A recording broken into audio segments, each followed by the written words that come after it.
Assalamualaikum warahmatullahi wabarakatuh. Perkenalkan, nama saya Nabila Rahma, NPM 2113053020, kelas 2I. Mata kuliah Konsep Dasar Fisika dengan materi gelombang. Adapun tujuan diadakan praktikum yaitu yang pertama untuk mengetahui tentang gelombang transversal, yang kedua untuk membuktikan adanya gelombang transversal yang terjadi pada batu yang dijatuhkan ke air.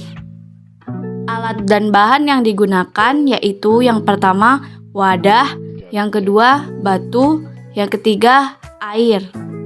Sebelum melakukan praktikum, saya akan membahas sedikit materi tentang gelombang. Yang pertama, pengertian gelombang. Gelombang didefinisikan sebagai getaran yang merambat melalui medium berupa zat padat, cair, dan gas.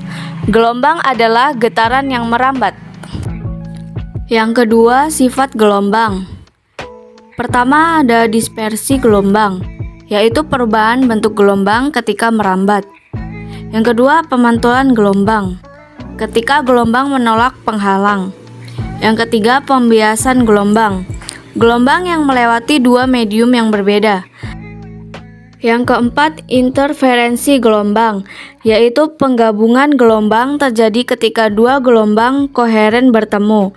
Yang kelima, polarisasi gelombang, merujuk pada arah getaran gelombang yang diserap. Yang terakhir, efek Doppler, jika suatu sumber gelombang dan penerimanya bergerak relatif satu sama lain. Yang ketiga, jenis gelombang. A. Gelombang menurut arah perambatannya.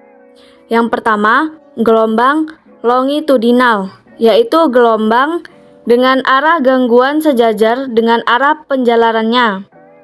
Yang kedua, gelombang transversal, yaitu gelombang dengan gangguan yang tegak lurus arah penjalaran.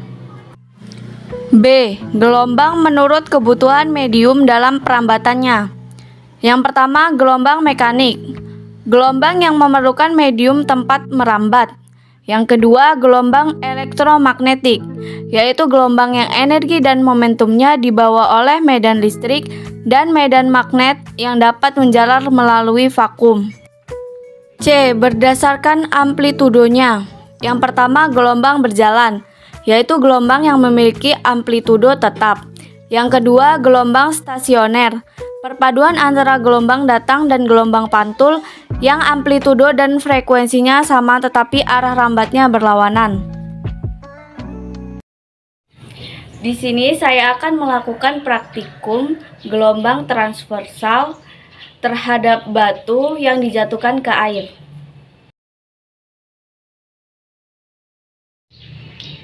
Pertama-tama, siapkan alat dan bahan yang akan digunakan untuk praktikum.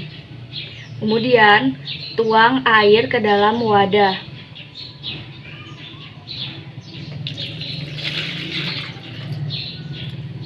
Biarkan hingga air menjadi tenang.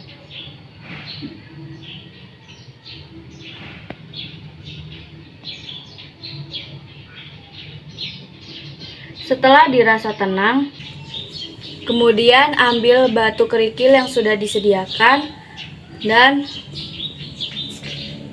jatuhkan batu kerikil ke wadah yang berisi air. Kemudian amati apa yang terjadi. Setelah batu dijatuhkan, akan terjadi suatu gelombang yang disebut gelombang transversal. Tahap-tahap praktikum. Siapkan wadah, lalu isi dengan air. Yang kedua, pastikan air di dalam wadah tenang. Yang ketiga, ambillah batu kerikil, kemudian jatuhkan batu tersebut ke wadah yang berisi air. Terakhir, amati percobaan tersebut. Hasil praktikum. Setelah melakukan praktikum, dapat dihasilkan gelombang transversal pada air yang dijatuhkan batu. Air dalam wadah akan menghasilkan gelombang karena adanya energi yang ditimbulkan oleh batu sehingga terjadinya gelombang transversal. Kesimpulan: dapat disimpulkan bahwa setelah batu dijatuhkan akan terbentuk suatu gelombang, yaitu gelombang transversal, di mana kecepatan rambatnya menuju ke arah sekeliling.